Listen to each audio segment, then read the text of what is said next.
Are NHL players underpaid? Kaprizov, Kirill the Thrill signs for 17 sheets. McDavid, hometown discount at $10 million. Nobody was expecting that. When you look at the grand scheme of things and how baseball players are paid, how football players are paid, how NBA players are paid, and the amount of wear and tear the guys go through. Personally, I think goaltenders are the absolute most underpaid of all professional sports with the amount of wear and tear and just how important they are to the team. And I'm sure somebody will leave a comment or on our voicemail line, which again, there's a link in the description to call the voicemail line. Well, when was the last time a goaltender won MVP? People just don't value goaltenders the same way that they value the guys that are on the front page, that are on the score sheet, putting up 3 goals. I mean, Hellebuck was fantastic last season, and I get it. Wasn't great in the playoffs. But goaltenders, I do think, are underpaid for the amount of wear and tear they take. But are NHL players as a whole, considering how highly taxed, especially the Canadian cities are, do you think they're underpaid? No. Why? The money that an entry-level contract can make in 1 year. $750? Is it $750 now? I think it's closer to about $500,000 if my math is right. You can double check me on that. But entry level, I'm pretty sure rookies are making just shy of 500. But for a veteran, I think it's closer to about 7. That is a career-spanning amount of money for men and women that go out and do very dangerous jobs in construction, whatever. You pick your jobs that's hard on the body. Pipelining is hard on the body. And they don't get paid nearly as much as some of these guys do in one season. So as far as the job they do, I get it, all the things around it, the merchandising, the gate, the concessions, all of that. As far as are they being paid in comparison to other sports, you could have that argument all day. But to go out and play a game, something that you love to do, no, I'm not saying they're overpaid, but they are not underpaid. Not at the NHL level. Let's just use the $10 million just as a benchmark number. Just a nice, round, easy number we can do off the top of our heads.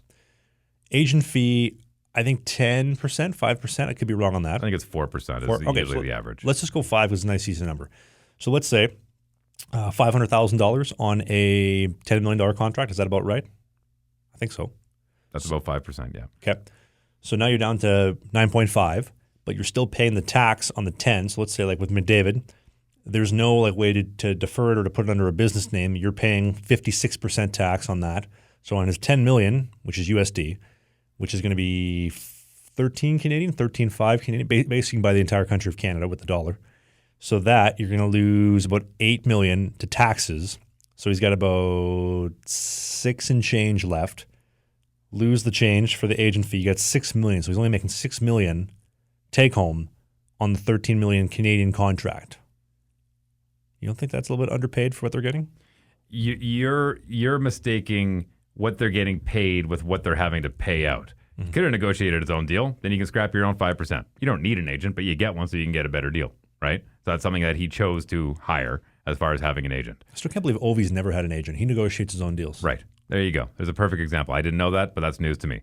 As far as the taxes goes, we're in this whole generation of, pay your fair share. If these guys, look, there's always ways around it. There are always ways around having to pay that much tax. Most of the guys, if they have a good financial advisor, they figured out a way around it.